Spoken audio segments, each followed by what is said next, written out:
الرحيم والعصر إن الإنسان لفي خسر إلا الذين آمنوا وعملوا الصالحات وتواصوا بالحق وتواصوا بالصبر صدق الله العظيم।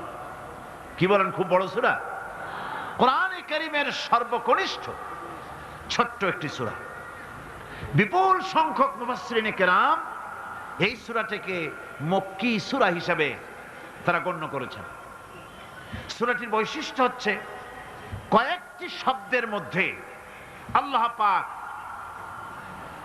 এর অর্থ এবং ব্যাখ্যা এত বেশি, কয়েকটি শব্দের মধ্যে এই সূরাটি আল্লাহ নাজিল করেছেন, কিন্তু এর অর্থ আর ব্যাখ্যা এত বেশি যা দিয়ে একটা বিশাল গ্রন্থ রচনা হতে পারে। আমার তো মনে হয় যে সূরা ওয়াল আসর এটা যেন একটা ঝিনুকের মধ্যে আল্লাহ পাক আটলান্টিক মহাসাগর, প্রশান্ত মহাসাগর, সবগুলি মহাসাগর একটা ঝিনুকের মধ্যে আল্লাহ পুরি দিয়েছেন। মানুষের সাফল্য এবং কল্যাণ, তার ধ্বংস এবং সর্বনাশের পথ কোথায় তা এ কোরআন বলে দিয়েছে। সফলতা কিসে আসবে, ধ্বংস কিসে আসবে, এ কথা আল্লাহ কোরআনে বলে দিয়েছে। আমি আজকে এই সূরা বেছে নিলাম এই কারণে, আমরা চলছি ধ্বংসের দিকে। কোন দিকে যাচ্ছি বলেন না, কোন দিকে? আমার তো মনে হয় হেমিলেনের সেই বংশীবাদক যেন বাঁশি বাজিয়ে চলছে, আর গোটা জাতি তার পেছনে সমুদ্রে ডুবে মরার জন্য অগ্রসর হচ্ছে।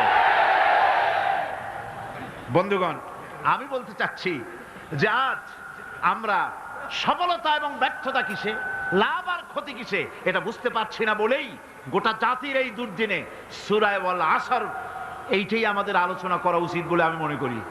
এর মধ্যেই আল্লাহ পাক আমাদের লাভ, আমাদের ক্ষতি, আমাদের সাফল্য, আমাদের ব্যর্থতা এর মানদণ্ড নির্ণয় করে দিতে পারেন কে? কথা বোঝেন নাই? তাহলে বলেন না, কে দিতে পারেন? সেই আল্লাহ রাব্বুল আলামিন, তিনি কোরআনকে দিয়েছেন, এই সূরা তিনি নাজিল করেছেন। ইমাম শাফি রাহমাতুল্লাহ আলাইহি বলেছেন, লোকেরা যদি এই ছোট্ট সূরাটি উপরে চিন্তা ভাবনা করে তাহলে একটা মানুষের জন্য এই সূরাটাই তার হেদায়েতের জন্য যথেষ্ট হয়ে যেতে পারে, আর কিচ্ছু লাগে না। এই ছোট্ট সূরাটি একটা মানুষের সম্পূর্ণ হেদায়েত হওয়ার জন্য যথেষ্ট। আল্লাহ রাব্বুল আলামিন শুরু করছেন এভাবে, ওয়াল আসরি ইন্নাল ইনসানা লাফি খুসর। ওয়াল আসরি, আসরের আগে একটা অ আছে। আরবি গ্রামার অনুযায়ী এই অটা হচ্ছে ওয়াও কাসমিয়া, এটা হচ্ছে শপথ। আল্লাহ কসম করছে। আপনারা খুব চিন্তা ভাবনা করেন, মাথা ঠান্ডা করে, কান এবং দিল, মন, মগজ সব এদিকে আপনারা গভীর মনোনিবেশ সহকারে যদি শোনেন তাহলে বুঝতে পারবেন আল্লাহ পাক শপথ করতেছেন, কসম করতেছেন। এটা কি সোজা ব্যাপার না বিরাট ব্যাপার? আমরাও তো কসম করি। কখন করি? কথাটাকে নিশ্চিত করার জন্য, দৃঢ়ভাবে বিশ্বাস করার জন্য বলি, আল্লাহর দোহাই, আল্লাহর কসম, এই বলে আমরা আমাদের কথাকে উপস্থাপন করি, অধিকতর বিশ্বাস করার জন্য। আল্লাহ পাক কসম করতেছেন, তবে আল্লাহর কসম আর আমাদের কসম এক না। আমরা কসম করি সবচাইতে যিনি বড়, মহানত্ব, বিরাটত্ব, শ্রেষ্ঠত্বের উপরে ভিত্তি করে আমরা কসম করি, যেহেতু আল্লাহর চাইতে মহান, বড়, শ্রেষ্ঠ আর কেউ নাই। এই জন্যে আল্লাহর চাইতে বড় কেউ নাই বলে আমাদের জীবনের শ্রেষ্ঠ স্লোগান, মুসলমানের জীবনে শ্রেষ্ঠ স্লোগান নারে তাকবীর। আসতে কইলেন কেন?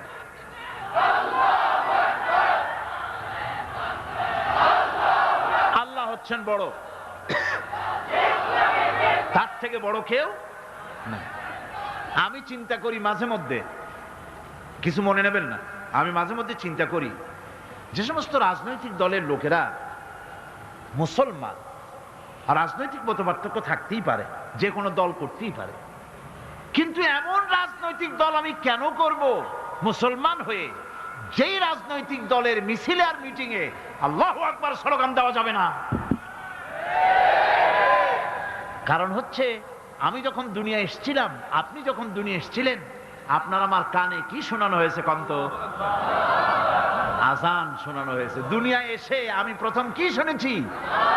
আল্লাহু আকবার, এটাই শুনেছি। আজানের প্রথম শব্দ কি? নামাজের প্রথম শব্দ কি? ইকামতের প্রথম শব্দ কি? জানাজা, জীবনের শেষ নামাজ, এটার প্রথম শব্দ কি? এটা শেষ শব্দ কি? তাহলে এর সিগনিফিকেন্সটা কি? এর অর্থটা হচ্ছে আমার জন্ম থেকে মৃত্যু পর্যন্ত জীবনের সকল ক্ষেত্রে আমাকে বলতে হবে, স্বীকার করতে হবে, মানতে হবে, নিতান্ত গোলামের মতো মানতে হবে আল্লাহু আকবার। আল্লাহর চাইতে শ্রেষ্ঠ কেউ। আমরা কসম করি যেহেতু আল্লাহ বড়, তার বিরাটত্বের উপরে নির্ভর করে আমরা কসম করি, কিন্তু আল্লাহর চাইতে বড় তো কেউ নাই। উনি কসম যখন করবেন, উনি করবেন কিসের কসম? আমাদের কসম আর আল্লাহর কসম এক নয়। রব্বুল আলামিন যখন কসম করেন, তিনি তার কাছে বড়, তার চাইতে বড় কেউ নাই, শ্রেষ্ঠ কেউ নাই, মহান কেউ নাই। সেজন্য তিনি যে কসম করেন, যে কথা বলতে চান, ওই কথার সাথে, ওই বিষয়ের সাথে যার সম্পর্ক, যার সাযুজ্য আছে, সম্পৃক্ততা আছে, সিমিলারিটি আছে, তার কসম আল্লাহ পাক করেন। যেহেতু এখানে আল্লাহ রাব্বুল আলামিন মানুষের সফলতা ব্যর্থতা, মানুষের লাভ আর ক্ষতির কথা বলবেন, সেজন্য আল্লাহ পাক মানুষের জীবনের সাথে, মানুষের সম্পর্ক রয়েছে তার জীবনের, মানুষের সাথে সম্পর্ক রয়েছে সময়ের, মানুষের সঙ্গে সম্পর্ক রয়েছে ইতিহাসের। তাই রব্বুল আলামিন বলেন ওয়াল আসরি ইন্নাল ইনসানা লাফি খুসর। আমি কসম করি সময়ের, আমি কসম করি ইতিহাসের, আমি কসম করি জীবনের, আমি কসম করি সময়ের। যেহেতু এই জীবন আছে বলে আমরা আছি, জীবন না থাকলে আমরা বাঁচি না। ইতিহাস, ইতিহাসের কসম আল্লাহ করেন, কারণ হলো ইতিহাস মহাকালের সাক্ষী।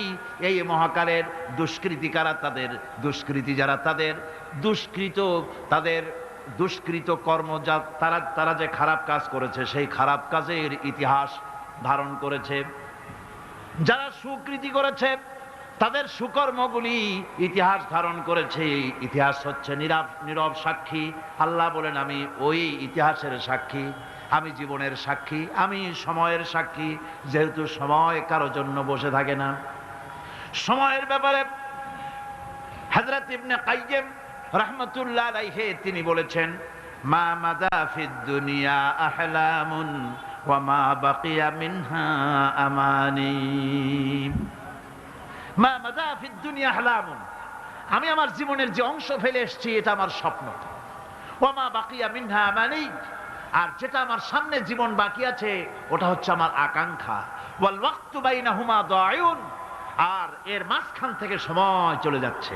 সময় আমার জন্য বসে নেই, সময় চলে যাচ্ছে। এই পৃথিবীতে আসার পর আমাদের হায়াত তো বাড়ছে না, বরং হায়াত প্রতি মুহূর্তে কি হচ্ছে? লোকেরা বলে হায়াত বাড়ে, হায়াত তো বাড়ে না। হায়াত কি হয়? জন্মের পরের থেকে আমার জন্য রিজার্ভ আছে যতটুকুন, 50 বছর বাঁচবো, 60 বছর বাঁচবো, যতটুকুন হায়াত আমার জন্য নির্ধারিত করা আছে, নির্ধারণ করা আছে, প্রতিদিন একদিন একদিন করে কমে যেতেছে। এজন্য আমি বলি, আমার বাড়িতে যে ঘড়িটা আছে, এই ঘড়িটা বেলা 1টার সময় ঢং করে একটা আওয়াজ দেয়, শ্রোতাকে শুনিয়ে দেয়, বাড়িওয়ালা তোমার জীবনের মূল্যবান হায়াত থেকে 1 ঘন্টা কমাইয়া দিলাম। 2টার সময় 2টা ঘন্টা লাগায় শোনায় দিল, বান্দারে তোমার জীবনের মূল্যবান সময় থেকে 2টি ঘন্টা কমে গেল।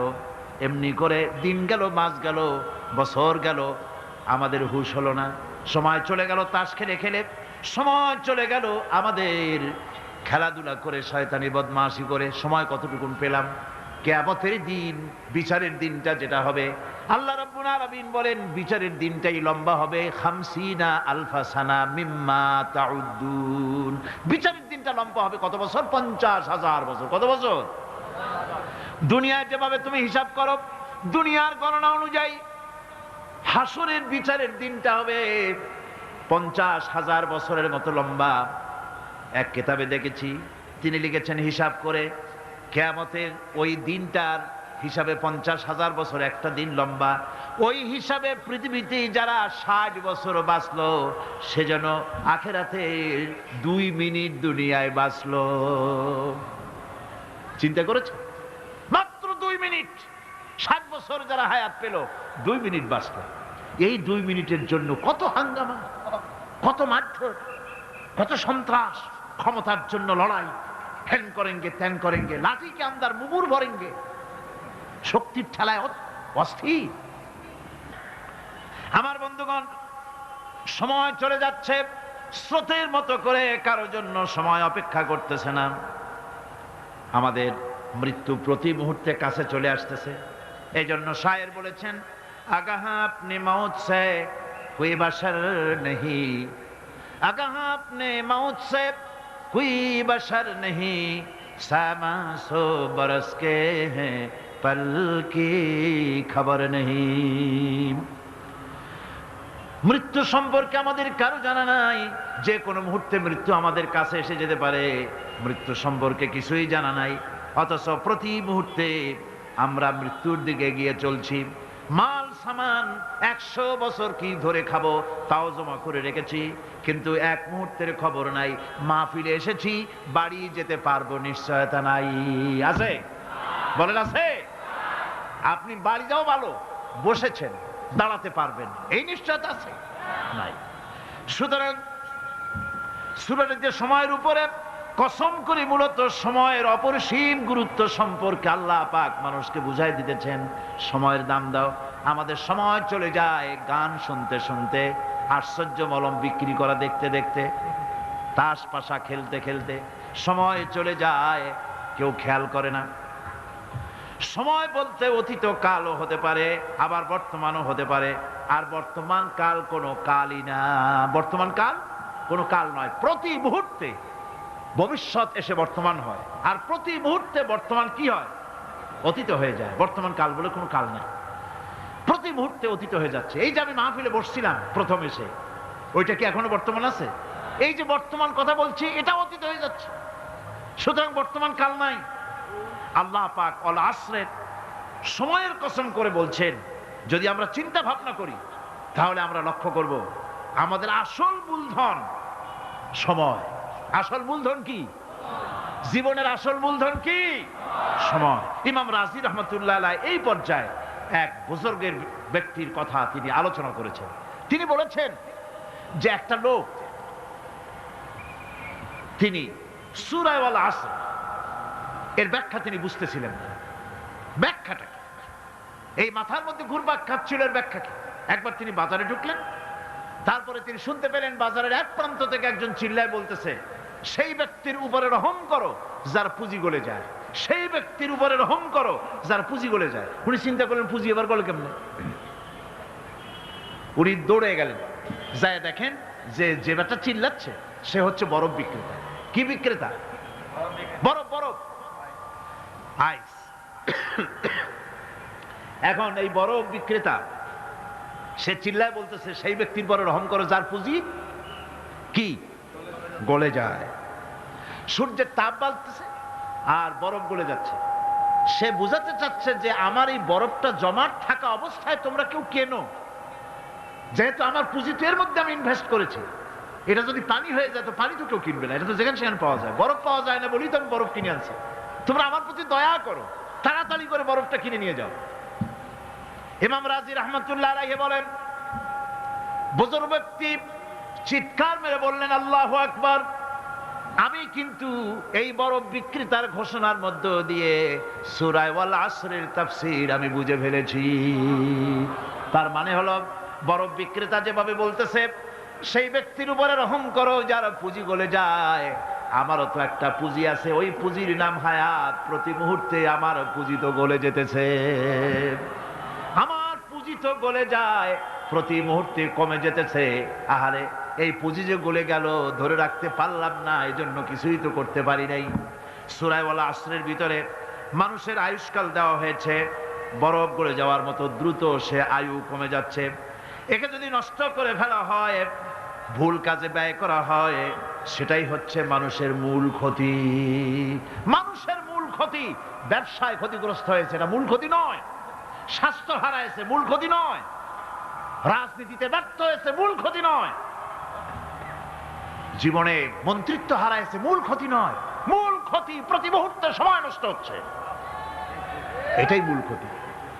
ভাইরা, কিয়ামতের দিন জান্নাতীদের কোনো দুঃখ থাকবে না, সকলের দুঃখ থাকবে। জান্নাতীদের কোনো দুঃখ থাকবে নাকি? থাকবে, থাকবে। জান্নাতীদের মনের মধ্যে একটা দুঃখই থাকবে। ভালো করে শুনুন, জান্নাতীদের মনের মধ্যে একটা দুঃখই হবে। তারা মনে মনে চিন্তা করবেন, আফসোস করবেন, আহারে যদি দুনিয়ায় বসে অমুক সময় বাসে বসেছিলাম, আজে বাজে চিন্তা করেছি, বাড়ির ড্রয়িং রুমে একা একা বসে বসে আজে বাজে চিন্তা করেছি, অমুক অমুক সময় খেলাধুলায় কাটাইছি, এই সময়গুলিতে যদি সুবহানাল্লাহ, আলহামদুলিল্লাহ, লা ইলাহা ইল্লাল্লাহ, আল্লাহু আকবার, এই তাসবিহ যদি পড়তাম, জিকির আজগার করতাম, জান্নাতের ভিতরে আরো নিয়ামত লাভ করতে পারতাম। সময়টা তো কাজে লাগাইলাম না। মানুষের সবটা, মুমিনের সব কাজে সওয়াব। ওয়াকুলু লিন্নাসি হুসনা, মানুষের সঙ্গে ভালো ভালো কথা কও, মানুষের সঙ্গে হাসি মুখে কথা কও। একজনের সাথে হাসি মুখে কথা বললেন, আপনার একটা সদকা দেওয়ার মতো সমান সওয়াব আমলনামায় লেখা হয়ে গেল। ভালো ভালো কাম করো। বন্ধুগণ, সময় দ্রুত গতিতে চলে যাচ্ছে, মানুষের জীবন ক্ষতিগ্রস্ত হচ্ছে।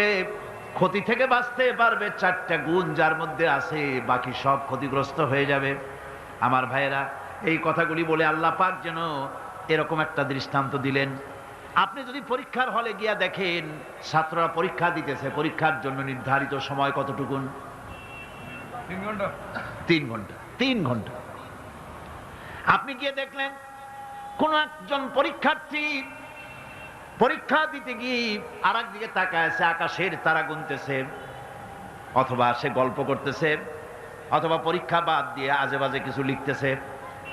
আপনি যেমন তাকে, ওই ছেলেটাকে আনবো না, গাফেল ছেলেটাকে ঘড়ির দিকে তাকায় বলেন, এই ছেলে ওই ঘড়ির দিকে তাকাও, দেখো তোমার সময় কিন্তু চলে যেতেছে, মাত্র 1 ঘন্টা, আর তুমি সময় নষ্ট করতেছো। আল্লাহ যেন স্নেহ পরবশে তামাম পৃথিবীর গোলামদেরকে, বান্দাদেরকে আঙ্গুল নির্দেশনা দিয়ে বলছেন, বান্দারা প্রতি মুহূর্তে তোর জীবনের মূল্যবান সময় চলে যেতেছে, প্রতি মুহূর্তে সময় যাচ্ছে। আল ইনসান, ইনসান বলতে শুধু মুসলমান না, ইনসান বলতে কি মুসলমান শুধু না, আল ইনসান মানব মণ্ডলী, বিশ্বের সমস্ত মানুষকে আল্লাহ বলছেন, হিন্দু, খ্রিস্টান, বৌদ্ধ, নাসারা, ইহুদি, মজুসি, মুসলমান, বিশ্বের সব মানুষকে আল্লাহ বলছেন। যেহেতু আল্লাহ স্রষ্টা, মানুষের ব্যাপারে সার্বিক কল্যাণময় কথা কে বলতে পারেন? কে বলতে পারেন? সে আল্লাহ রাব্বুল আলামিন বলছেন, সময় চলে যাচ্ছে, ও পৃথিবীর মানুষেরা। এই মানুষ বলতে আল্লাহ রাব্বুল আলামিন কোন ব্যক্তি, কোন গোষ্ঠী, কোন জাতিকে বলেন নাই, বলেছেন সমগ্র মানবতাকে। এর অর্থ হচ্ছে সূরাটিতে উল্লেখ্য 4টি গুণ যদি আমল করতে পারে লোকেরা, যেই ব্যক্তি করবে, যেই সমাজ করবে, যেই রাষ্ট্র করবে, যেই গোষ্ঠী করবে, যেই জাতি করবে, তারাই ক্ষতি থেকে বেঁচে যাবে। আর যারা করবে না, তারা ক্ষতিগ্রস্ত হবে। কি হবে বলুন? এখন আল্লাহ পাকের কথা শুনুন। আল্লাহ পাক বলছেন, ওয়াল আসরি ইন্নাল ইনসানা লাফি খুসর। খুসর, খুসরিন, এই যে খুসর, খাসারা, এই শব্দটা হচ্ছে আবিধানিক অর্থে ক্ষতি, হচ্ছে লাভের বিপরীত। লাভের বিপরীত কি? ক্ষতি। নাফা, এই নাফার বিপরীত কি? নোকসান। খাসারাটা কি? নোকসান বলা হয় পুঁজি 50,000 খাটাইছিলাম, লাভ করতে পারি নাই, পুঁজি ঠিক আছে, এটাকে বলা হয় নোকসান। এটাকে কি বলা হয়? নোকসান। কিন্তু আমি পুঁজি খাটিয়েছিলাম 50,000 টাকা, লাভ তো হয়ই নাই, পুঁজিও চলে গেছে, আমও গেছে, সালাও গেছে, আমও নাই, সালাও নাই। এইটারে আরবিতে কি বলা হয়? খাসার, দেউলিয়া। দেউলিয়া হয়ে গেছে। দেউলিয়াটা বোঝেন ভালো আপনারা, দেউলিয়া হয়ে গেছে। কোরআন লাভ বা সাফল্যের ধারণা যেমন নিছক পার্থিব নয়, সমৃদ্ধির কথা শুধু পার্থিব নয়, জন্ম থেকে শুরু করে মৃত্যু পর্যন্ত কোরআনের লাভের কথা যখন বলা হয় তখন জন্ম থেকে মৃত্যু পর্যন্ত, আখিরাত পর্যন্ত, কিয়ামত পর্যন্ত, ক্ষতিটাও জন্ম থেকে শুরু করে মৃত্যু পর্যন্ত, কিয়ামত পর্যন্ত ক্ষতিটাও।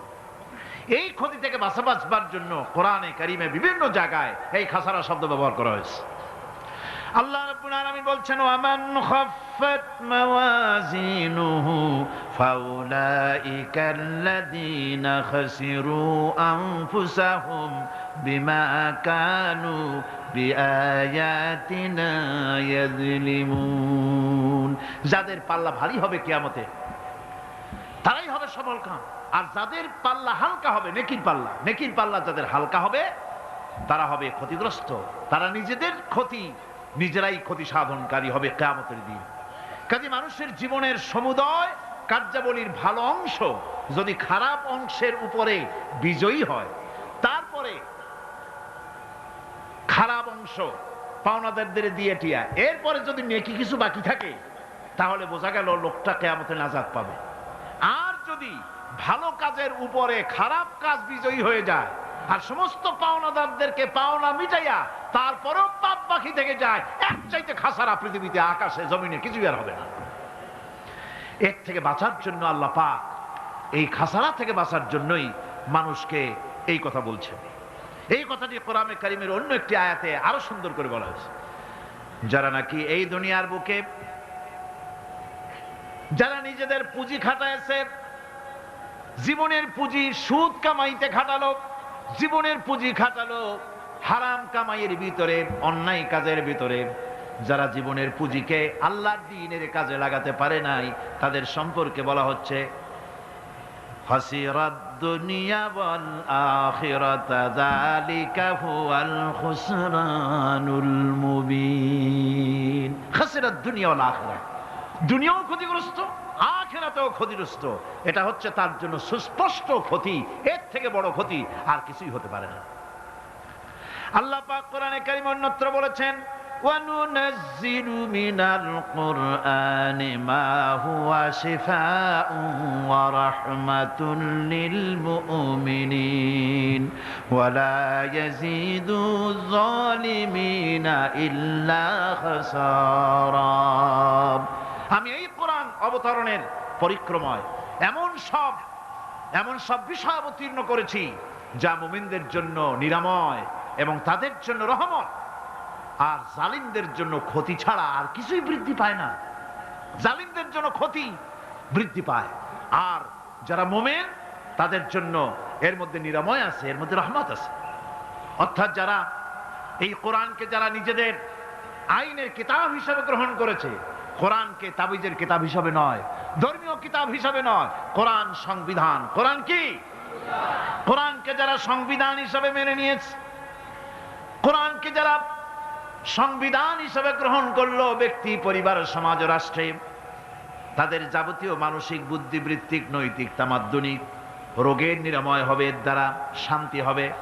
কিন্তু যেসব জালিম এই কোরআনকে প্রত্যাখ্যান করেছি, কোরআনকে যারা মৌলবাদীদের কিতাব বলে, কোরআনের কথা বললে মৌলবাদ বলে গাল দেয়, তারা তাদের কপালকে পোড়াইয়া ছাই বানাইয়া দিছে, তাদের কপাল ভস্মীভূত করে দিয়েছে। আমার দেশে, এই দেশটা কি মুসলমান বেশি না অন্য জাতি বেশি? কোন? জোরে কোন? মুসলমান সবচেয়ে। খুব লক্ষ্য করে শোনেন, এই দেশে সবচেয়ে মুসলমান বেশি, ইন্দোনেশিয়ার পরে। পৃথিবীর দ্বিতীয় বৃহত্তম মুসলিম দেশ হলো কোনটা? বাংলাদেশ।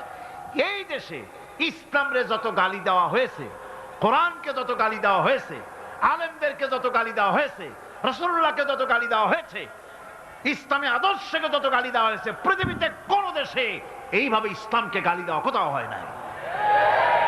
এমনকি আমেরিকার মতো দেশে, ইংল্যান্ডের মতো দেশেও কোরআনের বিরুদ্ধে এত কথা কেউ বলতে সাহস পাবে না, ইসলামের বিরুদ্ধে কথা বলতে সাহস পাবে না, যেহেতু মুসলমানেরা সেখানে পাল্টা আক্রমণ করবে। আজ আমার দেশে মুসলমানের ঘরের সন্তান হইয়া ইসলামের বিরুদ্ধে তারা বক্তব্য রাখে। মৌলবাদ জিকির উঠে গেছে। আমেরিকার প্রেসিডেন্টরা যখন শপথ নেন, প্রেসিডেন্ট হিসাবে ওথ নেন, বাইবেলের উপরে হাত রাখেন আর বলেন, এই মহাগ্রন্থকে স্পর্শ করে শপথ নিচ্ছি, আমি আমার চিন্তা চেতনা আমার মেধা, আমার প্রজ্ঞা, সবটা আমার জাতি, আমার দেশকে উন্নয়নের জন্য, এর সমৃদ্ধির জন্য, এর সংরক্ষণের জন্য আমি আমার জীবনকে উৎসর্গ করব। বাইবেলের উপরে স্পর্শ করে এই শপথ তারা নেন। আমার দেশের প্রেসিডেন্ট, প্রধানমন্ত্রী শপথ নেওয়ার সময় কোরআন শরীফের উপরে হাত রাখে যদি, তাহলে বলা হবে বেচারা মৌলবাদী হয়ে গেছে। এটা করা যাবে না। আর যদি কেউ করে সামান্য কিছু, কোরআন না, যদি তসবিহ নিয়েও আসে, তাহলে বুঝতে হবে জাতির সাথে একটা প্রতারণা ছাড়া আর কিছুই না। কাজেই ধর্মের প্রতি আকর্ষণ একটা ভিন্ন জিনিস। সেই জিনিসকে ছেড়ে যারা দেয় তারাই ক্ষতিগ্রস্ত হয়, আর যারা ধরে রাখে তারা দুনিয়ায় ক্ষতিগ্রস্ত হয় না। আল্লাহ পাক এখানে রাসূল করিম সাল্লাল্লাহু আলাইহি ওয়াসাল্লামের একটি হাদিস প্রণিধানযোগ্য কোরআনের ব্যাপারে। হুজুর বলেছেন, আল কোরআন হুজ্জাতুন লাকা ওয়া আলাইকা। এই কোরআন হয় তোমার পক্ষের সাক্ষী, না হয় এই কোরআন তোমার বিপক্ষের সাক্ষী। কিয়ামতে এই কোরআন হয় তোমার পক্ষে কাজ করবে, নতুবা এই কোরআন তোমার বিপক্ষে কাজ করবে। দুই অবস্থা থেকে খালি হবে না। হয় কোরআন তোমার পক্ষে সাক্ষী দেবে, না হয় আমরা কি চাই? কিয়ামতে কি চাই? বলেন কি চাই? কোরআনের পক্ষে যদি আমরা সাক্ষী চাই, তাহলে এই কোরআনের পক্ষে আমাদেরকে কাজ করতে হবে। এছাড়া আমাদের নাজাতের কোনো পথ নাই। আমাদের মুক্তির পথ হচ্ছে কোরআন কেন্দ্রিক, রাসূলুল্লাহর হাদিস কেন্দ্রিক। এর বাইরে আমাদের সমস্ত পুঁজি নষ্ট হয়ে যাবে। আমাদেরকে পৃথিবীতে টিকে থাকতে হলে কোরআনের উপরে ভিত্তি করে আমাদেরকে বাঁচতে হবে, টিকতে হবে। কোরআনে কারিমে আল্লাহ রাব্বুল আলামিন অন্যত্র বলেছেন, কুল ইন্নাল খাসিরিনাল্লাযীনা খাসিরু আনফুসাহুম ওয়া আহলিহিম ইয়াওমাল কিয়ামাহ আলা যালিকা হুয়াল খুসরানুল মুবিন। বলো, প্রকৃত দেউলিয়া তারাই যারা কিয়ামতের দিন নিজেকে, নিজের পরিবার পরিবর্গকে এই ক্ষতির দিকে যারা ঠেলে দেবে। ভালো করে শুনে নাও, এটি হচ্ছে সুস্পষ্ট ক্ষতি, সুস্পষ্ট দেউলিয়াপনা। এই ক্ষতি থেকে বাঁচার জন্য আল্লাহ রাব্বুল আলামিন কোরআনে কারীমের মধ্যে বলেছেন, ওয়াল আসরি ইন্নাল ইনসানা লাফি খুস। পড়েন সবাই, ওয়াল আসরি ইন্নাল ইনসানা লাফি খুস। মানুষের, সমগ্র মানুষের জীবন ক্ষতিগ্রস্ত, ব্যর্থ। কে বলতেছেন? গা শিউরে ওঠার কথা না? গা শিউরে ওঠে। আল্লাহ বলতেছেন ক্ষতিগ্রস্ত, ব্যর্থ। আপনি যতই মনে করেন আপনার মিল আছে, কল আছে, কারখানা আছে, মন্ত্রী, টাকা পয়সা আছে, প্রেসিডেন্ট হয়েছেন, প্রধানমন্ত্রী হয়েছেন, আপনার জীবন সফল হয়েছে, আল্লাহ বলেন না, জীবন ব্যর্থ, জীবন বিফল, জীবন ক্ষতিগ্রস্ত। তাম পৃথিবীর সমস্ত মানুষ ক্ষতিগ্রস্ত, ব্যর্থ। 4টা কাজ করলে সফল হবে। কয়টা কাজ? জোরে বলেন, কয়টা কাজ? ইল্লাল্লাযীনা আমানু ওয়া আমিলুস সালিহাতি ওয়া তাওয়াসাউ বিল হাক্কি ওয়া তাওয়াসাউ বিস সাবর। 4টা কাজ করলে জীবন হবে সফল। এই ব্যর্থতা থেকে, এই ক্ষতি থেকে যদি বাঁচতে চাই কিনা? কারা কারা চাই? দেখাই তো হাত। কারা কারা চাই? ক্ষতির হাত থেকে বাঁচতে চাই কারা? আলহামদুলিল্লাহ, হাত নামা।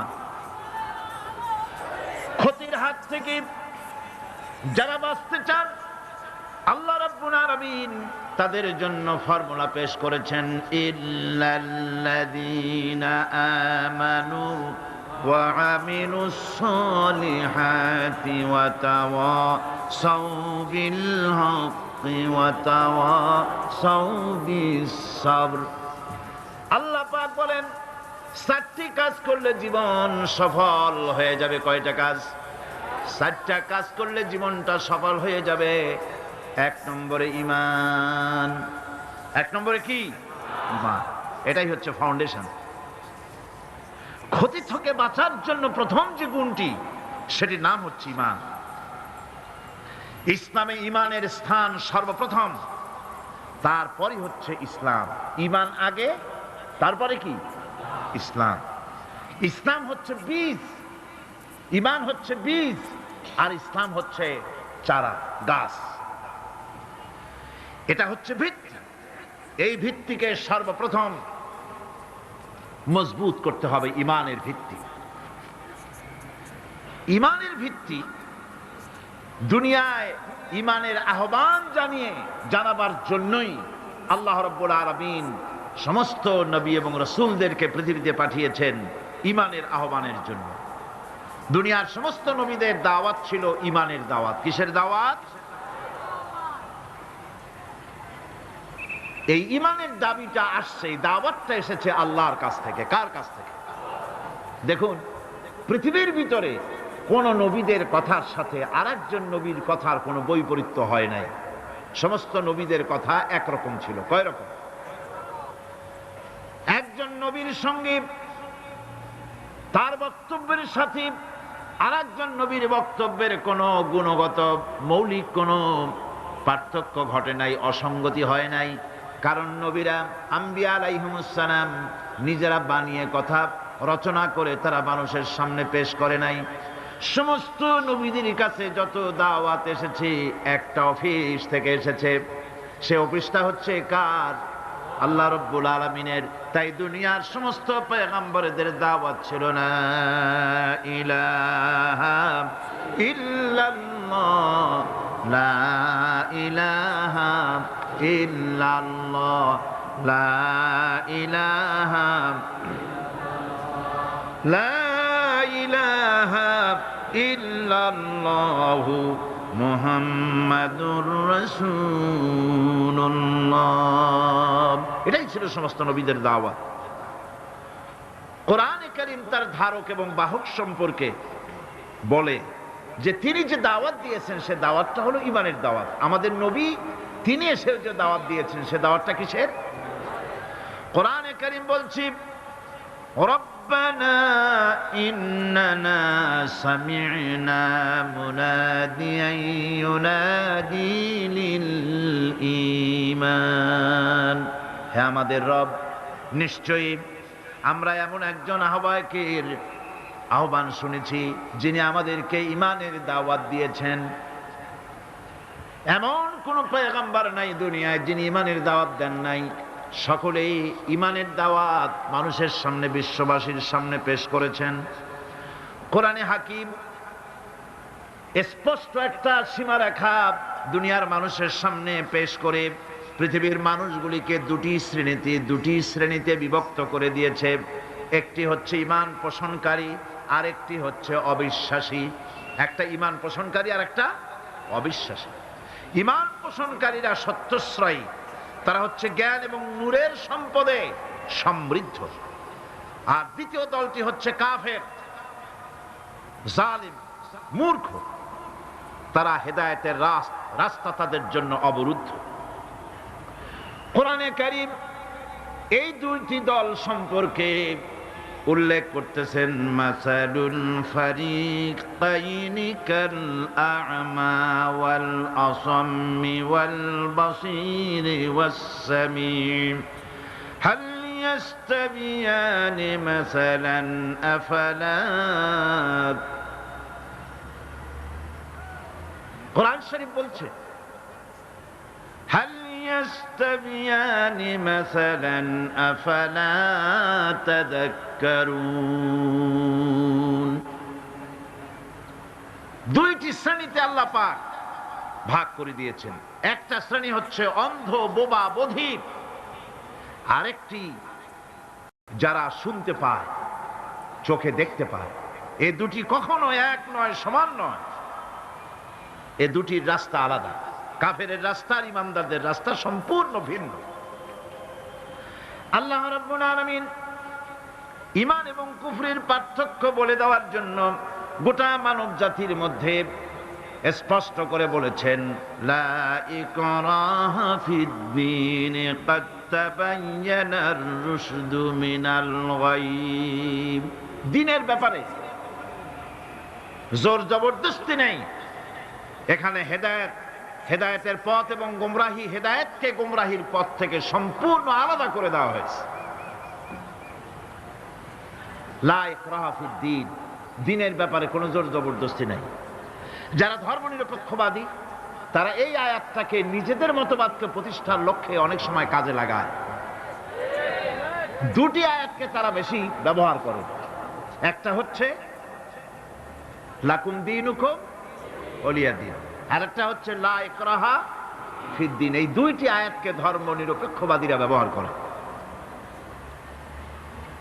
এই দুটির কোনটি তাদের আদর্শকে বোঝাবার লক্ষ্যে ব্যবহারের কোনো সুযোগ নাই। লা ইকরাহা ফিদ্দিন, ধর্মের ব্যাপারে কোনো বাড়াবাড়ি নাই, জোর জবরদস্তি নাই। এ কথা বলা হয়েছে এই কারণে যে কোন বিধর্মীকে, অমুসলিমকে ভয় দেখিয়ে, লোভ দেখিয়ে অথবা কোন ক্রমে কোন প্রকার চাপ সৃষ্টি করে তাকে মুসলমান বানানো যাবে না। এমনকি সূরা তওবার মধ্যে এসেছে, যুদ্ধ চলাকালীন সময়, জিহাদ চলাকালীন সময় কোন অমুসলিম যদি ইসলাম জানার জন্য তোমাদের তাঁবুতে আসে, তাহলে তুমি তাকে ইসলাম বুঝাও। ইসলাম শোনার পরে যদি মেনে নেয় ভালো কথা, আর যদি না মানে তাকে তার তাঁবু পর্যন্ত ফিরে যেতে চাও, ফিরে যেতে দাও। মাঝপথে তাকে আক্রমণ করা যাবে না। ধর্মের ব্যাপারে কোনো বাড়াবাড়ি নাই। লা ইকরাহা ফিদ্দিন, এর দ্বারা ধর্ম নিরপেক্ষতার কোনো কথা বোঝানো হয়নি।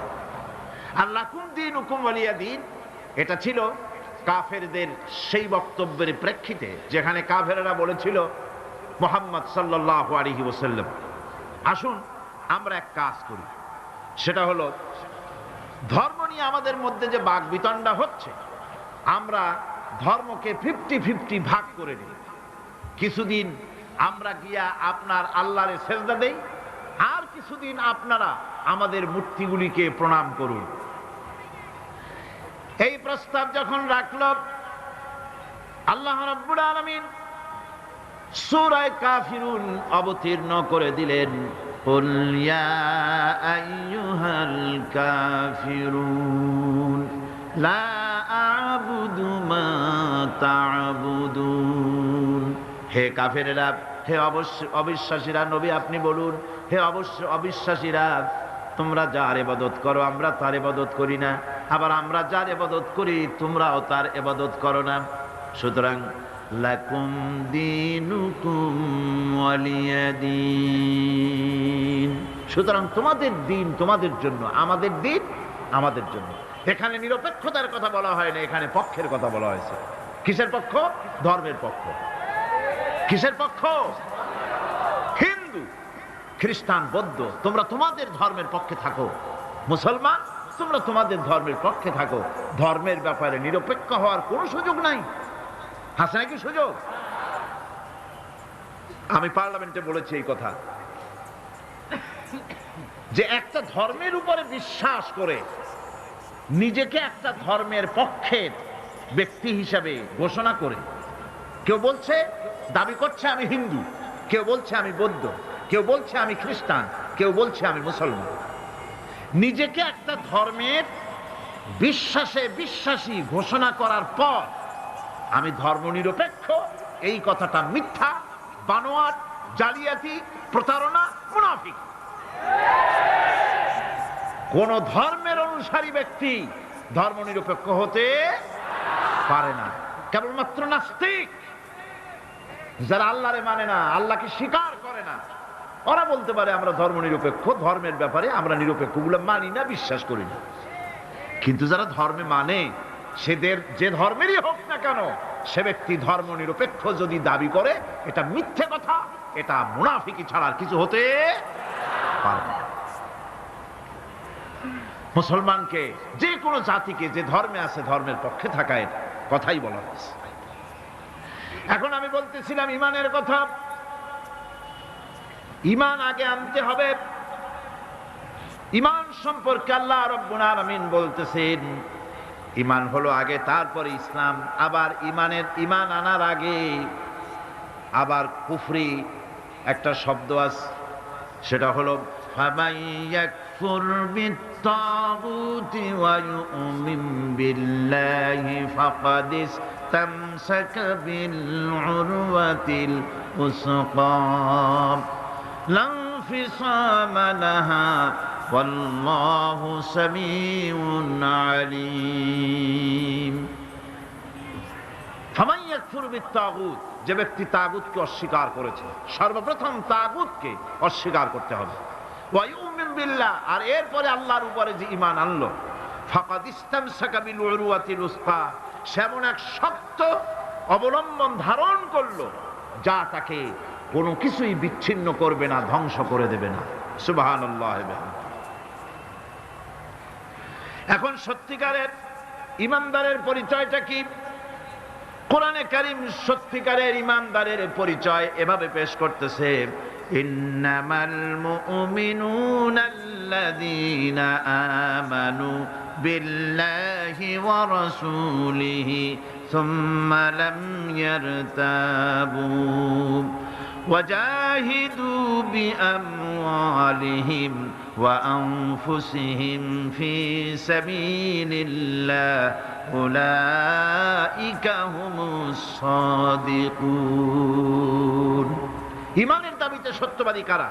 ইন্নামাল মুমিনুনা আল্লাযীনা আমানু বিল্লাহি ওয়া রাসূলিহি, সত্যিকারের মুমিন তো তারা যারা নাকি ঈমান এনেছে আল্লাহর উপর এবং রাসূলের উপরে। এই ঈমান আনার পর সুম্মা লাম ইয়ারতাবু, এরপরে কোনো সন্দেহে সে নিপতিত হয় নাই, কোনো সন্দেহ তার মনের মধ্যে জায়গা পায় নাই, আর সে আল্লাহর রাস্তায় জিহাদ করেছে মাল দিয়ে, জান দিয়ে।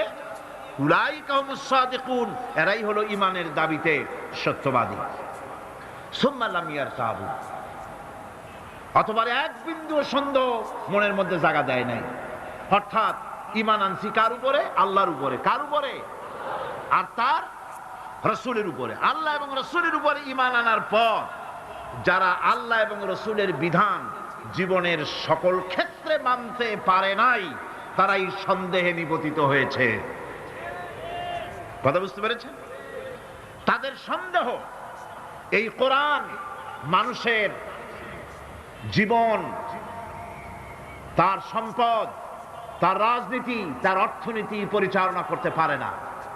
সেই জন্য ধর্মের ব্যাপারে কোরআন মানি, ধর্মের ব্যাপারে নামাজ আর রোজা মানি, কিন্তু রাজনীতিতে ধর্ম মানি না। এটাই হলো সন্দেহ। এটাই কি? সন্দেহ, অবিশ্বাস। জীবনকে তারা দুইটা ভাগ করেছে, এক ভাগ রাজনীতির জন্য, আর এক ভাগ কিসের জন্য? ধর্মের জন্য। জীবনকে ভাবে দুইটা ভাগ করার কোন অধিকার দেওয়া হয় নাই।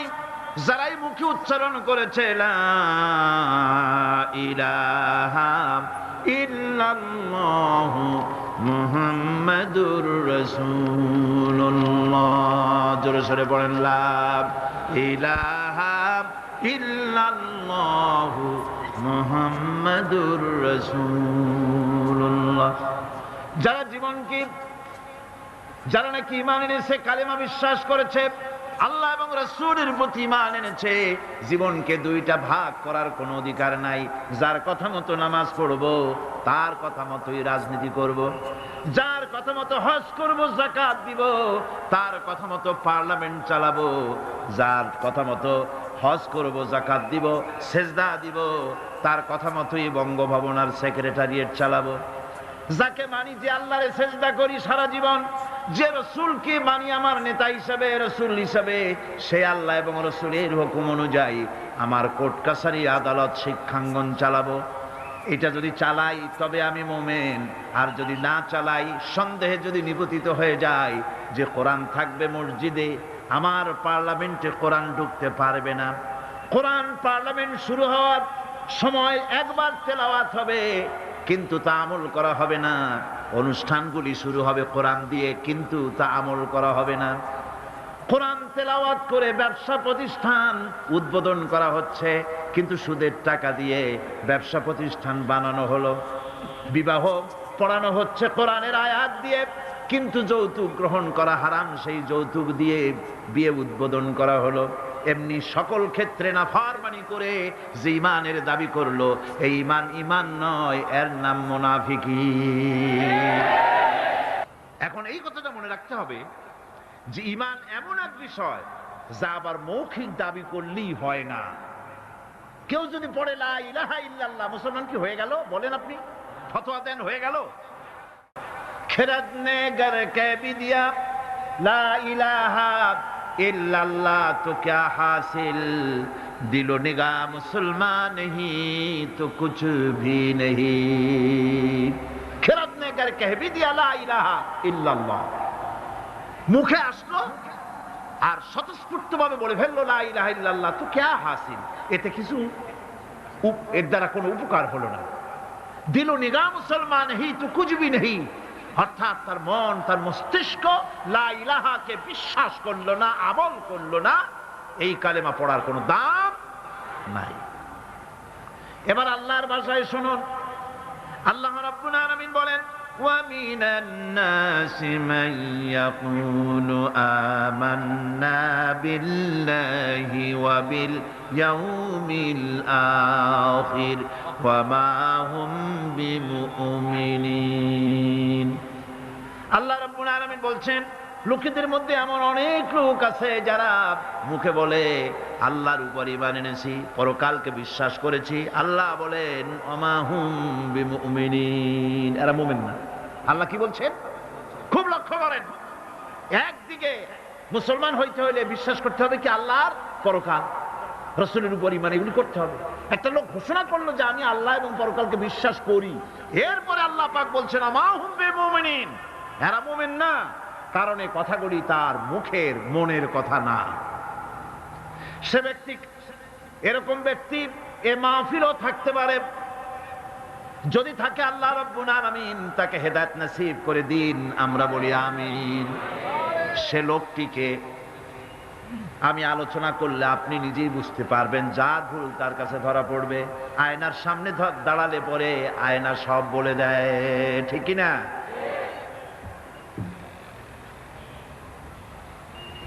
সেই ব্যক্তি, যে ব্যক্তি নাকি কালেমা পড়ে নামাজ পড়ে, আবার ব্যবসায়ী হলে ওজনে কম দেয়, খাদ্যে ভেজাল দেয়, মানুষের সঙ্গে প্রতারণা করে, টাকা নিয়ে ফেরত দেয় না, ওয়াদা খেলাপ করে, চুরি করে, ডাকাতি করে, জেনা করে, সুদ ভিত্তিক ব্যাংকের থেকে টাকা তুলে ব্যবসা করে, সুদের ব্যবসা করে, ঘুষ দেয়, জেনা করে, আর একদিকে নামাজ পড়ে, সময় হলে আবার হজ করে আসে। এই ধরনের মানুষগুলি ইহরামের কাপড় পরে হজের নিয়ত করে জিদ্দায় পা রেখে যখন বলে লাব্বাইক আল্লাহুম্মা লাব্বাইক লাব্বাইক লা শারীকা লাক লাব্বাইক ইন্নাল হামদা ওয়ান নি'মাতা লাকা ওয়াল মুলক লা শারীকা লাক লাব্বাইক আল্লাহুম্মা লাব্বাইক, আয় আল্লাহ প্রভু হাজির, প্রভু আমি হাজির, হে আমার রব তোমার গোলাম হাজির। বান্দা বলে আয় আল্লাহ গোলাম হাজির, গায়েব থেকে আওয়াজ আসে, আল্লাহর পক্ষ থেকে বলা হয় লা লাব্বাইকা ওয়ালা সাদাইক। বান্দা বলছে আমি উপস্থিত মাবুদ, আর মাবুদ বলছে আমি তোমার উপস্থিতিকে গ্রহণ করলাম না। তুই বলছো হাজির, আমি বলছি তুমি অনুপস্থিত, তোমার উপস্থিতি আমি গ্রহণ করলাম না।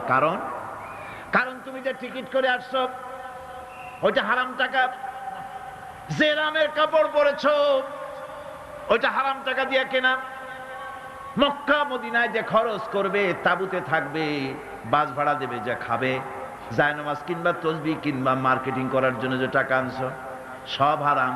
তোমার গায়ের গোশত হারাম, তোমার গায়ের রক্ত হারাম, হারাম খেয়ে পেটটারে সাইজ মতো বানাইছো, এরকম করে হারামের টাকা দিয়া হজ করতে এসেছো, তোমার উপস্থিতি আমি গ্রহণ করলাম না। নাউজুবিল্লাহ।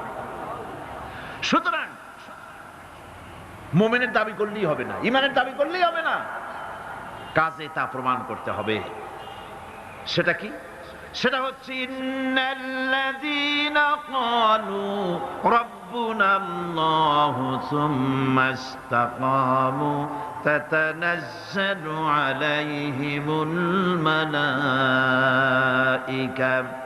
নিশ্চয় যারা বলে আমাদের রব আল্লাহ, অতঃপর এই কথার উপরে সে দৃঢ় পথ থাকে, ফেরেশতাগণ তার প্রতি ফেরেশতা অবতীর্ণ হয়, অর্থাৎ আল্লাহর রহমত তার উপরে নাজিল হয়। যে ব্যক্তি ঈমানের দাবি করে ঈমানের উপরে টিকে থাকে, আল্লাহর রহমত তার উপরে নাজিল হতে থাকে। ঈমান আনাই শুধু মুখে দাবি করাই শেষ কথা নয়, ঈমান আনার পর ঈমানের উপরে টিকে থাকা সবচেয়ে বড় কথা। ঈমানের উপরে টিকে থাকতে হবে। ঈমানের কোনো দাম নাই যদি আমলে সালেহ না থাকে। ঈমান হচ্ছে এক, এটা মূল্যহীন হয়ে পড়ে যদি আমলে সালেহ না থাকে। যে নেক কাজ করতে হবে আল্লাহকে খুশি করার জন্য, কাজটা ভালো হওয়ার জন্য শর্ত দুইটা। একটা হচ্ছে কাজটা হতে হবে আল্লাহকে খুশি করার জন্য। কারে খুশি করার জন্য? আল্লাহ পাককে খুশি করার জন্য হতে হবে। আর 2 নম্বরে কাজটা হতে হবে সুন্নতে নববী সাল্লাল্লাহু আলাইহি ওয়াসাল্লাম, রাসূল করিম সাল্লাল্লাহু আলাইহি ওয়াসাল্লামের সুন্নতের উপরে কাজটি হতে হবে। তাহলেই আপনার আমলটা সহি হয়ে গেল। আপনি আমি নিজের আন্দাজ করে কাজটা খুব ভালো হয়েছে মনে করলেই হবে না। নিকৃষ্ট বা অসৎ কাজের পরিণতি সম্পর্কে কোরআন বলছে, কুল হাল নুনাব্বিউকুম বিল আখসারিনা আ'মালা আল্লাযীনা দাল্লা সা'য়ুহুম ফিল হায়াতিদ দুনিয়া ওয়া হুম ইয়াহসাবুনা আন্নাহুম ইউহসিনুনা সুনআ। আমি কি তোমাদেরকে বলবো না যে কোন আমল তোমাদেরকে ক্ষতিগ্রস্ত করবে? সেটা হচ্ছে সেই আমল যারা দুনিয়ার জীবনে দুনিয়ায় উন্নতি করার জন্য কাজ করে, তাদের সমস্ত জদ্দোজাহাদ, তাদের চেষ্টা প্রচেষ্টা দুনিয়ায় টিকে থাকার জন্য তারা করে থাকে। যে কাজগুলি আল্লাহ পাকের খুশনুদি হাসিলের জন্য, আল্লাহ পাককে খুশি করার জন্য করা হয় না, সেই কাজগুলি মানুষের সমস্ত প্রচেষ্টাকে, তার চেষ্টাকে, তার সমস্ত আমলগুলিকে বিনষ্ট করে দেবে। এগুলি কিয়ামতের দিন কোনো ফায়দা হবে না। যারা দিনদার, পরহেজগার, ইমানদার, সৎকর্মশীল, আল্লাহ তাদের ব্যাপারে কি করে শোনেন, ইন্নাল্লাযীনা আমানু ওয়া আমিলুস সালিহাতি সায়াজআলু লাহুমুর রাহমানু উদ্দা। আল্লাহ পাক বলেন যারা নাকি ঈমান এনেছেন আর আমলে সালেহ করে, রব্বুল আলামিন তার বান্দাদের দিলের মধ্যে তার জন্য মহব্বত পয়দা করে দেন। মানুষরা ভালোবাসে, মহব্বত করে। তাদের সাইয়্যাতগুলি হাসানাত দিয়ে বদলায় দেব, তাদের পাপ কাজগুলি আমি নেক কাজে পরিবর্তন করে দেব। শুধু তাই নয়,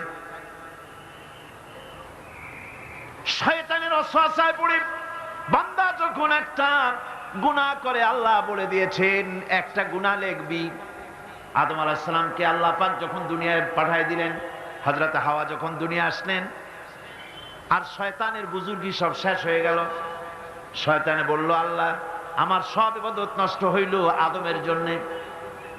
আমি তোমার কাছে ফরিয়াদ জানাই, তুমি 7টা জাহান্নাম বানাইছো, এই জাহান্নাম আরো বানাও।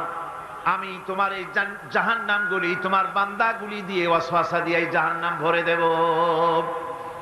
যে আদমের জন্য আমার সমস্ত ইবাদত পণ্ড হলো, সেই আদম সন্তান সব আমি জাহান্নামে পাঠাবো।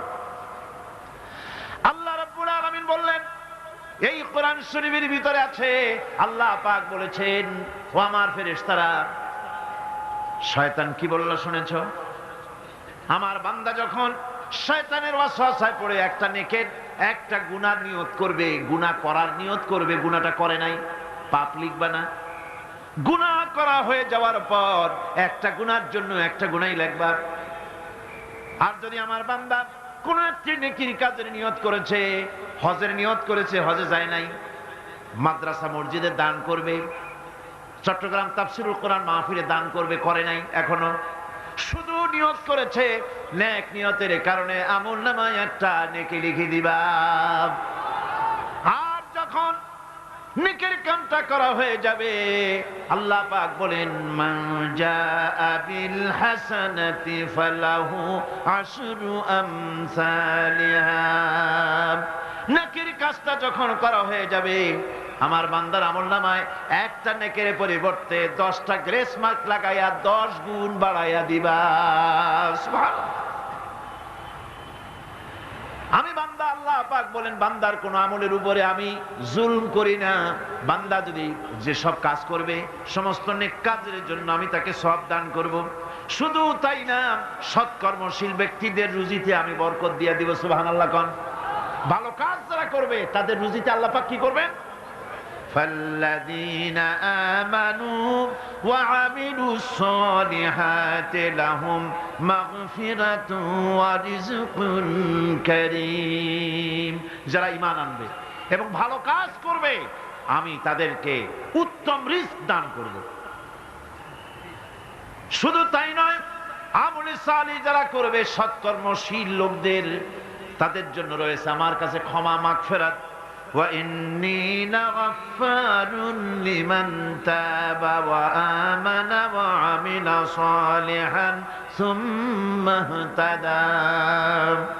নিঃসন্দেহে আমি ক্ষমাশীল ওই সব বান্দাদের জন্য যারা সৎ কাজ করে, আমলে সালেহ করে, নেক কাজ করে, আর গুনাহ থেকে তওবা করে, আর এই তওবার উপরে, হেদায়েতের উপরে টিকে থাকে। আমি তাদের গুনাহ খাসি আমি রব্বুল আলামিন মাফ করে দেই। গুনাহ খাতাকে ক্ষমা করে দেব। যারা ঈমান আনবে, আমলে সালেহ করবে, নেক কাজ করবে, তাদেরকে আল্লাহ পাক ক্ষমার ওয়াদা করেছেন।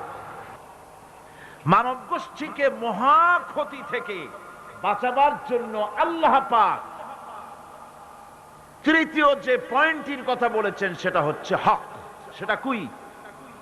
হক শব্দটি হচ্ছে বাতিলের বিপরীত, মিথ্যার বিপরীত, অসত্যের বিপরীত। শব্দটি কি? হক।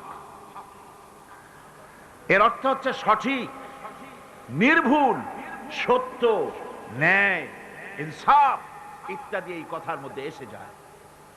এর মধ্যে আল্লাহর হক এবং বান্দার হক এসে যায়।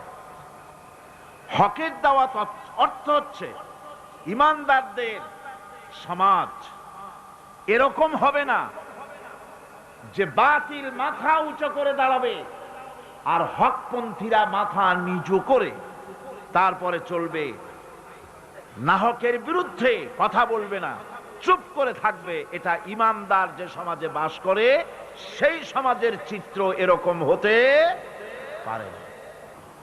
লূত আলাইহিস সালামের জামানায় যখন জমিনটাকে উল্টে দেওয়ার জন্য অর্ডার হলো, তখন ফেরেশতা বলছিল, আয় আল্লাহ, এই জমিনে তো একটা লোক আছে যে 30 বছর পর্যন্ত তোমার ইবাদত করেছে, সেই লোকটারে তো সরাবার ব্যাপারে তুমি কিছু বললা না। আল্লাহ রাব্বুল আলামিন বললেন, জমিনটা উল্টায়া ওর মাথায় আগে রাখো, ওরে শুদ্ধা জমিনটারে উল্টায় দাও। কারণ গোটা জাতি যখন আমার সঙ্গে নাফরমানি করছে, আমার নবীর সঙ্গে নাফরমানি করতেছে, তখন এরা কথা বলে নাই। এই লোক নিজের ইবাদত নিয়ে ব্যস্ত ছিল, নিজেকে জাহান্নাম থেকে বাঁচাবার চেষ্টা করেছে। গোটা জাতি জাহান্নামে যায় সেজন্য ভুরুক্ষেপ করে নাই। হক কথা বলতেই হবে। হক যে বলবে না, হক থেকে যে চুপ থাকবে, সে হচ্ছে শয়তানুন আখরাস, বোবা শয়তান। রাসূলুল্লাহ হাদিসে বলেছেন, হক থেকে যে চুপ থাকে সেটা কি শয়তান? বোবা শয়তান। এখন আপনাকে বিপদ মুসিবত থেকে বাঁচার জন্য হকের দাওয়াত দিতে হবে, তা না হলে আল্লাহ পাক ক্ষমা করবেন না। না হক যখন সমাজে চলতে থাকে, হকের আওয়াজকে, একজনকে হলেও হকের আওয়াজ বুলন্দ করতে হবে। কোরআনে কারিমে রব্বুল আলামিন বলেন, واتقوا فتنة لا تصيبن الذين ظلموا منكم خاصة। সতর্ক থাকো, বেঁচে থাকো ওই সব বিপদ থেকে, মুসিবত থেকে, যেই বিপদ শুধুমাত্র বিপদের কারণ যারা, ওদের জন্যই নাজিল হবে না, বরং যারা সহ্য করে তাদের উপরও বিপদ আসবে। যারা বিপদের কারণ, গুনাহের কারণ, শুধু ওরাই ধ্বংস হবে না, যারা সহ্য করবে তাদেরকেও আযাবের মধ্যে নিপতিত হতে হবে। একটা দৃষ্টান্ত দিলে বুঝবেন। আপনার বাড়ির সামনে ড্রেনের ভিতরে বিড়াল মরে পড়েছে, কুকুর মরে পড়েছে, আপনি নাকে রুমাল দিয়ে যান, বাড়িওয়ালা ভালাইতেছে না, আপনিও ফালাবার চেষ্টা করতেছেন না, এখন এইটা পচে গলে দুর্গন্ধ হয়ে পরিবেশ নষ্ট করে দেবে। তখন এই মরা কুকুরটার দুর্গন্ধে শুধু বাড়িওয়ালাই অসুস্থ হবে না আশেপাশের লোকেরা অসুস্থ হবে? বলেন আপনারা, সবাই অসুস্থ হয়ে পড়বে। সুতরাং বাড়িওয়ালা যদি না ফালায়, আপনার দায়িত্বে আপনাকে ফেলতে হবে। অন্যায় যেখানে উঠবে সেখানেই তাকে নির্মূল করতে হবে। এটা হলো উম্মতে মুহাম্মাদীর দায়িত্ব। আল্লাহ পাক এর জন্য বলেছেন, ওয়ালতাকুম মিনকুম উম্মাতুন ইয়াদউনা ইলাল খায়র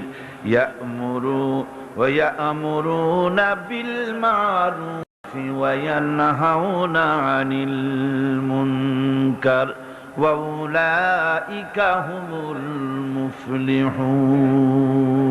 তোমাদের মধ্যে এমন কিছু লোক থাকা দরকার যারা মানুষকে কল্যাণের দিকে ডাকবে এবং অকল্যাণ থেকে মানুষকে ফিরাবে, কল্যাণের দিকে ডাকবে, হকের দিকে ডাকবে, নেক কাজের দিকে ডাকবে, মানুষকে ভালো কাজের দিকে ডাকবে। এরকম কিছু লোক তোমাদের মধ্যে হয়ে যাওয়া উচিত, তৈরি হওয়া উচিত, যারা হকের দাওয়াত নিয়ে তারা সমাজে বেরোবে। কারণ মুসলমানেরা হলো আমাদের সম্পর্কে আল্লাহ পাক বলেছেন, কুনতুম খায়রা উম্মাতিন উখরিজাত লিন-নাসি তা'মুরুনা বিল মা'রুফ ওয়া তানহাউনা আনিল মুনকার। তোমরা হচ্ছে শ্রেষ্ঠ জাতি। আমরা কি জাতি? আমরা যে শ্রেষ্ঠ জাতি সে কথা বলার মতো হিম্মত এখন আমাদের আর নাই, যার জন্য আপনারা আওয়াজ দিলেন যা শোনাই গেল না। মুসলমানেরা কি জাতি? খায়রে উমাম, ইমামে আকওয়াম। পৃথিবীর ভিতরে সমস্ত জাতি সমূহের ভেতরে শ্রেষ্ঠ জাতি কারা? আরো জোরে বলুন। এ কথা কে বলেছেন? আল্লাহ পাক বলেছেন, তোমরা শ্রেষ্ঠ জাতি।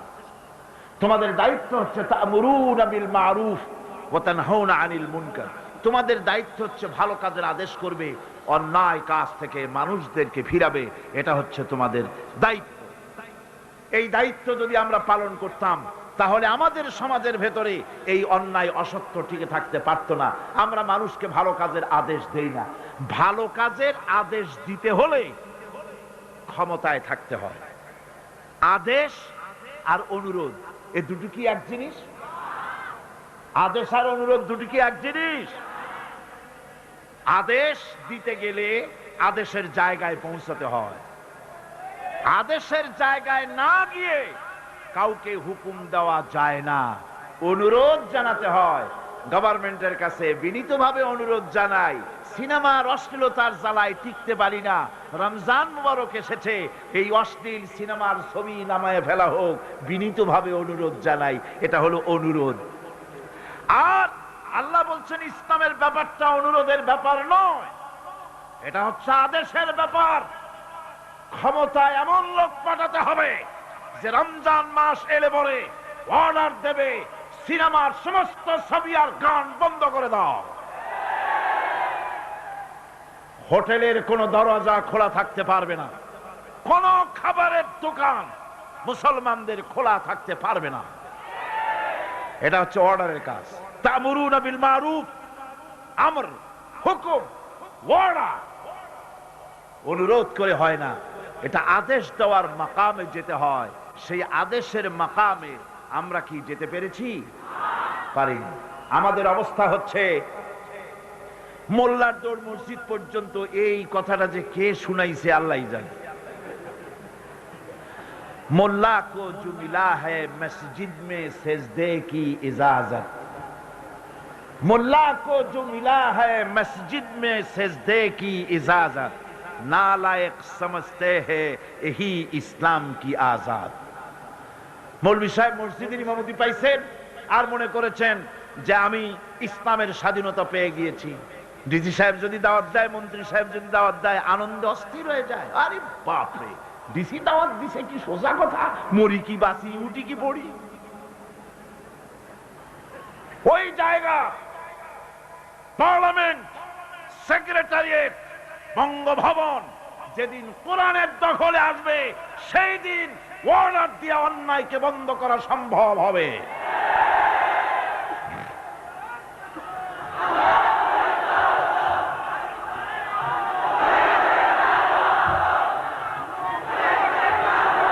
মানুষকে মানুষকে হকের দাওয়াত দিতে হবে। আল্লাহ রাব্বুল আলামিন বলেন, ওয়ামান আহসানু কাওলাম মিম্মান দাআ ইলাল্লাহি ওয়া আমিলা সালিহান ওয়া ক্বালা ইন্নানি মিনাল মুসলিমিন। ওয়ামান আহসানু কাওলাম মিম্মান দাআ ইলাল্লাহ, ওর থেকে ভালো কথা আর কার হতে পারে যে ব্যক্তি মানুষকে আল্লাহর দিকে ডাকে। সুবহানাল্লাহ বলেন, সুবহানাল্লাহ বলেন। আল্লাহর দিকে যে ডাকে সেই ওয়ামান দা ইলাইহি, হাদিস শরীফের ভিতরে আছে মান ক্বালা বিহি সাদাকা, কোরআন থেকে যে কথা বলে সে কি কথা বলে? সত্য কথা বলে। কোরআন থেকে যে কথা বলে সত্য কথা বলে। মান ক্বালা বিহি সাদাকা ওয়া মান আমিলা বিহি উজরা, আরে কোরআন থেকে যারা আমল করে আল্লাহ তাদেরকে পুরস্কৃত করেন। ওয়া মান হাকামা বিহি আদালা, কোরআন থেকে যে বিচার করে সেই জাস্টিস ইনসাফ কায়েম করে। ওয়া মান দা ইলাইহি হুদিয়া ইলা সিরাতিল মুস্তাকিম, আর যারা কোরআনের দিকে দাওয়াত দেয় তাদের দাওয়াতই সহজ সরল দাওয়াত। আওলাদের রাসূল আপনাদের সামনে কোরআনের দাওয়াত দিলেন, কোরআনের পক্ষে কাজ করুন, সবাই হাত উঁচু করে আপনারা সমর্থন দিয়েছেন। আমরাও অপেক্ষা করব এই সমর্থন আপনারা কতদিন বজায় রাখতে পারে। আল্লাহ যেন তৌফিক দেন। জোরে বলেন আমিন, আরো জোরে বলেন আমিন। ওয়ামান আহসানু কাওলাম মিম্মান দা ইলাল্লাহ, ওর চাইতে ভালো কথা আর কার যে মানুষকে আল্লাহর দিকে ডাকে। আমরা কার দিকে ডাকি?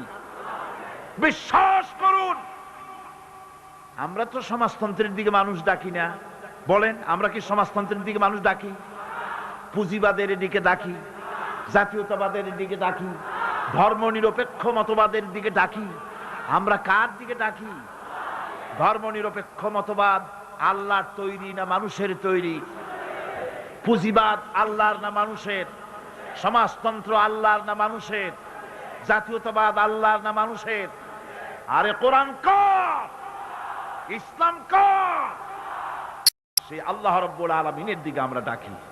আমরা আমার বাপের দিকে ডাকি না, মায়ের দিকে ডাকি না, দাদার দিকে ডাকি না, মন গড়া কথা বলি না। ওলামায়ে হক কথা বলে কোরআনের কথা। সুবহানাল্লাহ। মহা ক্ষতি থেকে বাঁচার জন্য 4 নম্বরের বিষয় এটা হলো, কয়টা কথা আমাদেরকে ক্ষতি থেকে রক্ষা করবে? বলেন না কয়টা? 4টা। তার একটা হলো কি? 2 নম্বরে কি? আমলে সালেহ। 3 নম্বরে কি? হকের দাওয়াত। 4 নম্বরে কি? সবর। সবর কোরআনে কারীমের মধ্যে সর্বাধিক ব্যবহৃত একটি শব্দ সবর। আরবি ভাষায় বিভিন্ন অর্থে এই সবর শব্দ এসেছে, তবে সাধারণত সবর শব্দের অর্থ হচ্ছে অবিচলতা, দৃঢ়তা, সহিষ্ণুতা, মন মেজাজের সমতা, ধীরতা, কষ্ট সহিষ্ণুতা, বরদাস্ত, এগুলি হচ্ছে সবরের অর্থ। আমরা মনে করি সবর হচ্ছে ধৈর্য। হ্যাঁ, ধৈর্যটা ঠিক, কিন্তু সেই ধৈর্যের অর্থ কি? এই ধৈর্যের অর্থ এই নয় যে কেউ আপনার একটা থাপ্পড় মারবে আর আপনি বলবেন ভাই হাতে ব্যথা পাইছেন নাকি, তাহলে আমার আর একখান থাপ্পড় দিয়ে দাঁত যে কয়টা আছে তাও ফালাই দেয়। এর নাম সবর না। সবর হলো বিপদে আপনি হতাশ হবেন না, বিপদে ভেঙে পড়বেন না, বিপদে থাকবেন দৃঢ়, অবিচল, মাথা ঠান্ডা, সুস্থ মস্তিষ্কে বিপদকে ওভারকাম করার জন্য কৌশল অবলম্বন করবেন। এটাই হচ্ছে সবর। ধৈর্য ধরতে হবে অবিচলতার সাথে, দৃঢ়তার সাথে, সহিষ্ণুতার সাথে। আল্লাহর জান্নাতে যাওয়ার জন্য এই সবর আমাদেরকে ইখতিয়ার করতে হবে। আমরা কি আল্লাহর জান্নাতে যেতে চাই? আমরা কি জান্নাতে যেতে চাই? অবশ্যই আল্লাহর জান্নাতে আমরা যেতে চাই। এই জান্নাতে যাওয়ার জন্য আল্লাহ রাব্বুল আলামিন কোরআনে কারীমের মধ্যে বলেছেন, আম হাসিবতুম আন তাদখুলুল জান্নাতা ওয়া লাম্মা ইয়া'লামিল্লাহুল্লাযীনা জাহাদু মিনকুম ওয়া ইয়া'লামাস সাবিরিন। তোমরা কি মনে করেছো যে বেহেশতে চলে যাবে, অথচ এখনো দেখা হয় নাই যে তোমাদের মধ্যে কে সবর অবলম্বনকারী, জিহাদের ময়দানে কে জিহাদ করতে এবং সবর এখতিয়ার করতে কে তোমাদের মধ্যে পারদর্শী, অথবা এই পরীক্ষায় কে কামিয়াব হবে, এটা এখনই দেখা হয় নাই। আর এমনি তোমরা জান্নাতে চলে যাবে? জান্নাতে যাওয়া তো সহজ নয়। আল্লাহ পাক পরীক্ষা নেবেন, সেই পরীক্ষায় কামিয়াব হতে হবে। আর আল্লাহ পাক বলেছেন, অবশ্যই সবরের পরীক্ষা নেব। ওয়ালানাবলুওয়ান্নাকুম হাত্তা না'লামাল মুজাহিদিনা মিনকুম ওয়াস-সাবিরিনা ওয়া নাবলুয়া আখবারাকুম। অবশ্যই আমি তোমাদেরকে পরীক্ষা করব, আর এই পরীক্ষার ভিতরে সত্যিকারের মুজাহিদ যারা, তারাই যারা নাকি দৃঢ়তা অবলম্বন করবে, সবর এখতিয়ার করবে, আল্লাহ রাব্বুল আলামিন পরীক্ষায় তাদেরকে কামিয়াব করবেন। এই সবর এক মহা সম্পদ। সবর এখতিয়ার করতে হবে মুসলমানদেরকে। জান্নাতের ভিতরেও আল্লাহ পাক যারা সবর করবে তাদের জন্য বিরাট নিয়ামত আল্লাহ পাক জান্নাতে দান করবেন।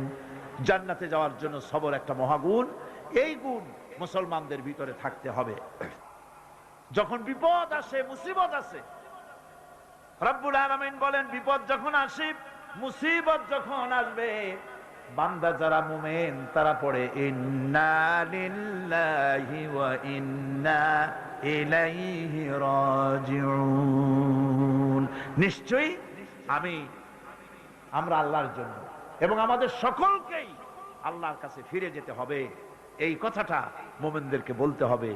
পড় গিয়া জিস পর নজর बंदा को मौला कर दिया, पड़ गया जिस पर नजर बंदा को मौला कर दिया, आ गया जिस दाम में जोश कतरा को दरिया कर दिया। আল্লাহ রাব্বুল আলামিনের রহমতের নজর যদি কোনো গোলামের প্রতি পড়ে যায়, গোলামটা বাদশাহে পরিণত হয়ে যায়। আল্লাহর রহমতের নজর যদি এক ফোঁটা পানির উপরে পড়ে যায়, পানি ফোঁটা আটলান্টিক মহাসাগরে পরিণত হয়ে যায়।